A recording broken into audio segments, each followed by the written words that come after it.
Bismillahirrahmanirrahim. Assalamu alaikum. Welcome to NMDCAT Physics. Chapter number 8 Waves. Topic क्या है? Speed of sound. Sound क्या होता है? The energy which produce sensation of hearing is known as sound. Sound क्या है? The energy which is produced sensation of waves is known as sound. ठीक है. और जब स्पीड ऑफ साउंड की बात आ जाए तो स्पीड ऑफ साउंड क्या होगा? The distance covered by sound wave per unit time is called speed of sound. ठीक है. स्पीड ऑफ साउंड क्या है? लिखो डेफिनेशन. शाबाश, मैं बताता हूँ. The distance covered by sound wave per unit time is known as speed of sound. Speed of sound जो है ये कंप्रेशनल वेव है नेचर में. कौन सा वेव है? कंप्रेशनल वेव है. जो रिक्वायरमेंट है साउंड के लिए वो क्या है? Number 1 vibrating body, number 2 transmitting medium, number 3 hearing device. क्योंकि फर्स्ट लेक्चर में आप लोगों ने, बल्कि सेकंड लेक्चर में आप लोगों को ये पता है और मैंने एक्सप्लेन किया है कि जनरेशन ऑफ साउंड वेव किससे होता है? वाइब्रेटिंग बॉडी की. तो फर्स्ट रिक्वायरमेंट तो ये है, वाइब्रेटिंग बॉडी ज़रूरी है. जब वाइब्रेटिंग बॉडी से साउंड प्रोड्यूस हो गया तो अब इसके ट्रांसफ़र के लिए एक मीडियम की ज़रूरत है. जिस तरह एयर है तो ट्रांसमिटिंग मीडियम ज़रूरी है. Number 3 hearing device.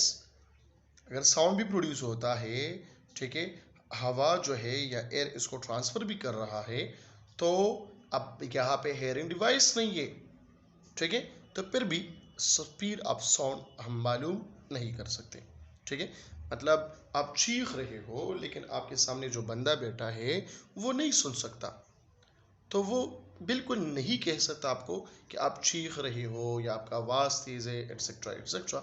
वो आपसे कहेगा कि आपका जो मुंह है, ठीक है, माउथ है, ये मोशन तो करता है लेकिन आवाज़ प्रोड्यूस नहीं करते.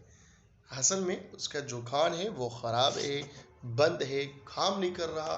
ठीक है. तो वो आपका साउंड जो है वो नहीं सुन सकता. उसमें स्पीड ऑफ साउंड उस टाइम क्या हो जाता है? ज़ीरो होता है, क्योंकि वो नहीं सुन सकता. तो हेयरिंग डिवाइस बहुत लाजमी है. क्लियर हो गई बात? नाउ आ जाइए कि Newton formula for speed of sound. दो किस्म के यहाँ पे हम पढ़ेंगे एजम्पशंस. जो एक तो न्यूमेरिकल, एक तो एक्सपेरिमेंटल वैल्यू है स्पीड ऑफ साउंड के लिए, वो कितना है? 330 मीटर पर सेकंड है. अब यहाँ पे थ्योरेटिकली हम मालूम करते हैं. तो थ्योरेटिकली मैंने के लिए दो साइंटिस्ट आए थे, एजम्पशन पेश किया था. एक एजम्पशन है न्यूटन एजम्पशन और दूसरा एजम्पशन जो है वो है लेप्लास एजम्पशन है. नाउ न्यूटन ने क्या कहा था? देखो, it was first Newton who derive a formula for speed of sound wave in case in air. In air भी वर्ड यूज कर सकते हो. ठीक है. और एजम्पशन क्या था? इसने क्या एज्यूम किया था न्यूटन ने? कि प्रोपिगेशन ऑफ साउंड वेव जो होता है एयर में, यह आइसोथर्मल प्रोसेस है. कौन सा प्रोसेस है? आइसोथर्मल प्रोसेस है. आइसोथर्मल प्रोसेस कौन सा प्रोसेस होता है? A process in which temperature is constant is known as isothermal process. Chapter number 10 में हम पढ़ेंगे इसको. और हम कहते हैं फिर क्या करें? The modulus of elasticity is equal to pressure of gas. ये न्यूटन में मालूम किया था कि जो मॉडुलस ऑफ इलास्टिसिटी है ये वाला, ठीक है, इलास्टिक मॉडुलस के बारे में कहता है कि ये बराबर है प्रेशर ऑफ द गैस या प्रेशर ऑफ द एयर के बराबर है. क्लियर हो गई बात? चलो देखते हैं आइसोथर्मल प्रोसेस किसे कहते हैं. तो पहले हम समझने की कोशिश करेंगे आइसोथर्मल प्रोसेस की, कि what is mean by isothermal process. तो आइसोथर्मल प्रोसेस क्या है? जिसमें टेम्परेचर कांस्टेंट है. टेम्परेचर किस तरह कांस्टेंट है? बॉयज लॉ यहाँ पे हम कैसे यूज करेंगे? एग्जांपल है. ठीक है. पहले आइसोथर्मल प्रोसेस की तरफ आ जाइए. हमें पता है, as we know it, PV is equal to nRT. अगर मैं नंबर ऑफ मोल को 1 कंसिडर करूं, क्या कंसिडर करूं? 1, तो फिर पी वी ये बराबर हो जाएगा किस चीज के, आर टी के बराबर हो जाएगा। अब मैं आइसोथर्मल प्रोसेस यहां पे लेता हूं, तो आइसोथर्मल में क्या है, टेम्परेचर कांस्टेंट है। जब टेम्परेचर मैं रखूं कांस्टेंट, तो यहां पे जो आर है ये क्या है, आइडियल गैस कांस्टेंट है। कौन सा कांस्टेंट है, आइडियल गैस कांस्टेंट है। आप लोगों ने इसको केमिस्ट्री में भी पढ़ा है। तो ये जो इक्वेशन है P V is equal to R T, ये आ जाएगा क्या, P V is equal to constant आ जाएगा। क्या आ जाएगा, कांस्टेंट आ जाएगा। जब ये कांस्टेंट आ गया तो P V is equal to constant, इसको हम क्या कहते हैं, बॉयज लॉ कहते हैं। क्या कहते हैं, बॉयज लॉ कहते हैं। मतलब इस इक्वेशन का मतलब क्या है कि pressure is inversely proportional to volume. अगर वॉल्यूम ज्यादा होता है तो इसका मतलब प्रेशर कम होता है, अगर वॉल्यूम कम हो रहा है तो इसका मतलब प्रेशर ज्यादा होता है। ठीक है, तो चलो इक्वेशन मालूम करते हैं, फार्मूला मालूम करते हैं। कौन सा formula, Newton formula for speed of sound. तो यहाँ पे हम लिखेंगे Newton formulas, Newton's formula for speed of sound according to Newton। क्या कहता है कि ये प्रोसेस कौन सा प्रोसेस है, आइसोथर्मल प्रोसेस है।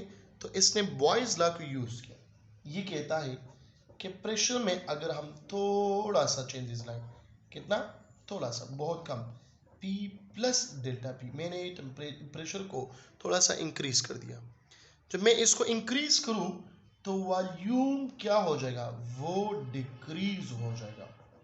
क्या हो जाएगा, डिक्रीज। कितना, जितना प्रेशर इंक्रीज हुआ है तो उतना वॉल्यूम क्या हो जाएंगे, डिक्रीज हो जाएंगे। क्लियर होगी बात। अब जब इसको हम मतलब लिखते हैं कि P is equal to P plus delta P और V is equal to V minus delta V, तो ये जो इक्वेशन मैंने लिखा हुआ है मैं लिखूंगा एज वी नो इट, जैसा कि हमें पता है, as we know it from Boyle's law.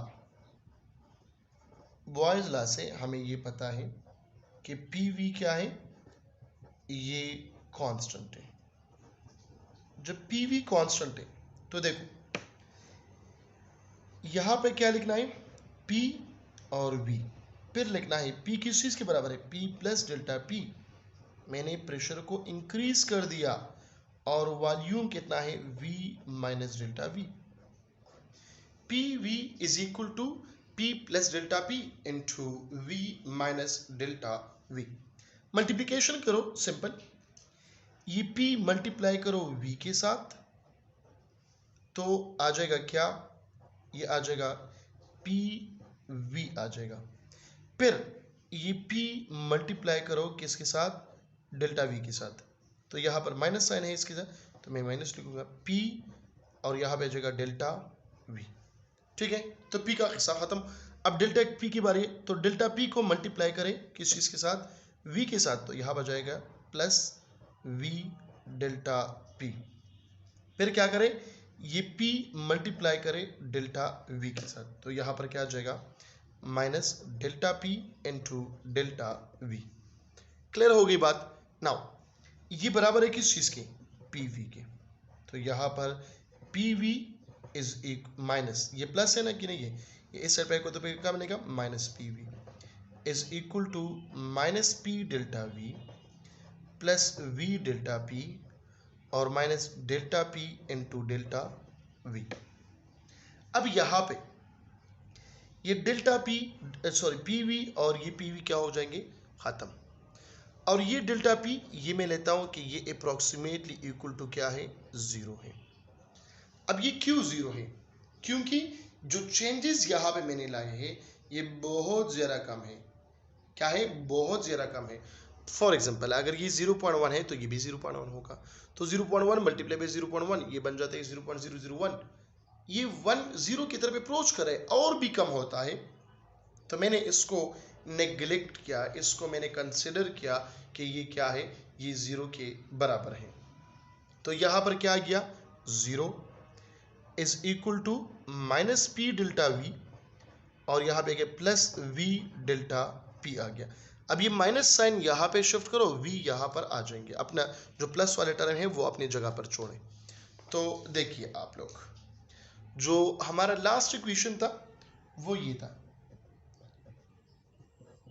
क्या था, 0 is equal to minus P delta V और प्लस वी डेल्टा पी, ये हमारा लास्ट इक्वेशन था। तो ये माइनस साइन यहाँ पे शिफ्ट करो, क्या बनेगा, P delta V is equal to V delta P.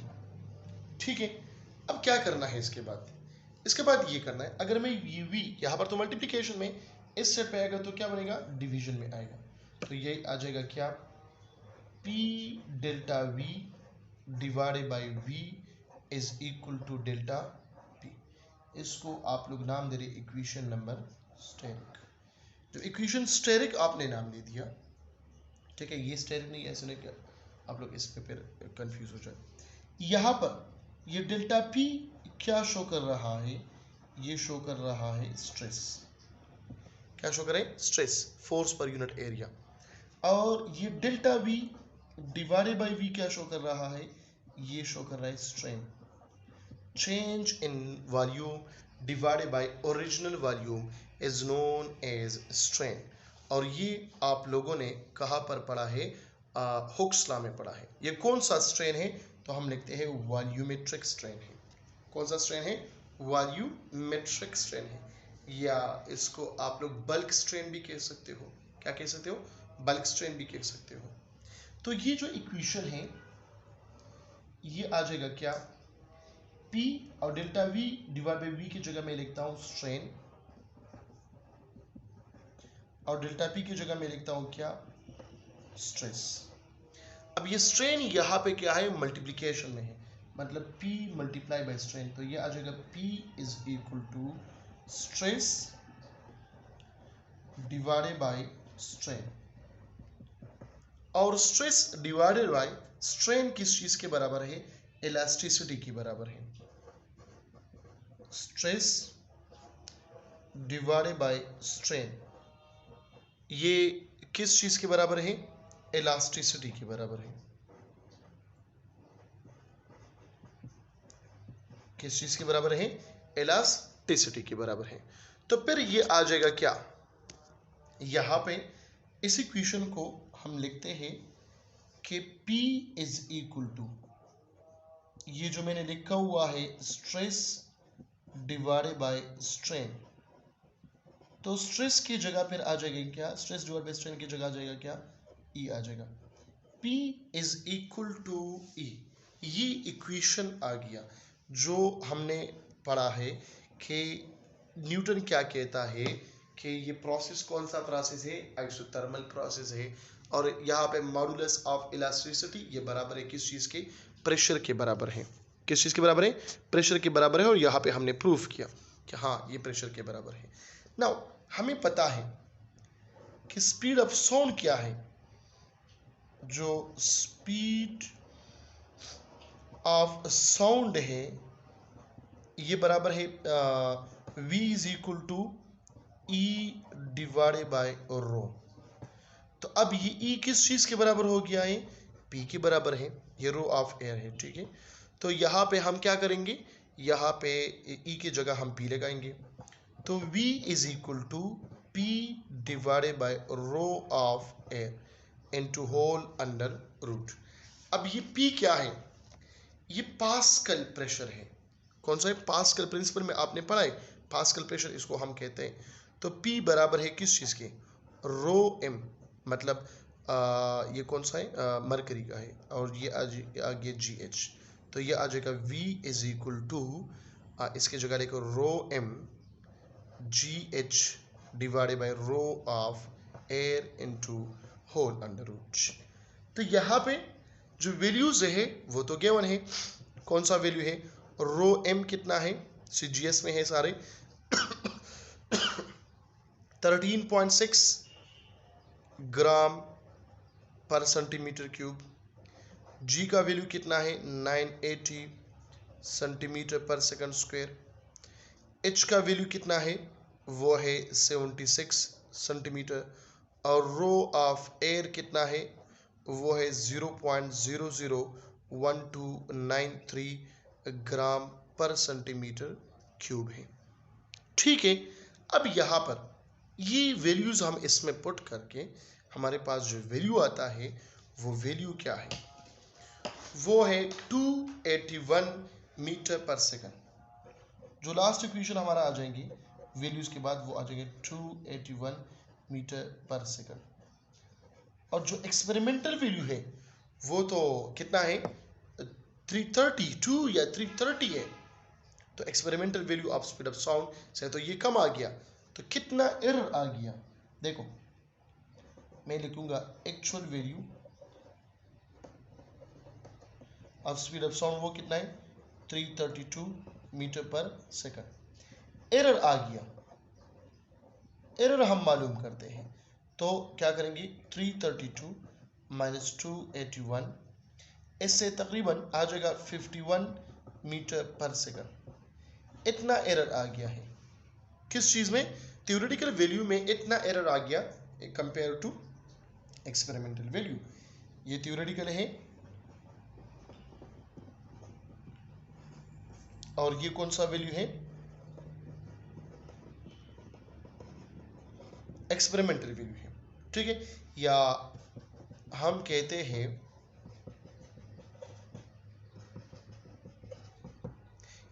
हैं जो एरर आ गया है वो कितना एरर आया है 16% एरर आ गया है। 16% कम है। क्या कम है, ये स्पीड ऑफ साउंड थ्योरेटिकल जो न्यूटन है या न्यूटन स्पीड ऑफ साउंड ये क्या है जो एयर में है ये 16 टाइम लेस है। किस चीज है एक्सपेरिमेंटल वैल्यू से ये लेस है। क्लियर होगी बात। तो ये स्पीड ऑफ साउंड और न्यूटन एजम्पशन था कि स्पीड ऑफ साउंड क्या है और न्यूटन एजम्पशन क्या है। अब इसके बाद जो हम पढ़ेंगे वो क्या होंगे लेप्लास करेक्शन, मतलब लेप्लास ने क्या करेक्शन किया जो स्पीड ऑफ साउंड के लिए एक फार्मूला डिराइव किया जो करेक्ट फार्मूला है। तो मिलते हैं उस लेक्चर में, अपना ख्याल रखिएगा, अल्लाह हाफिज़।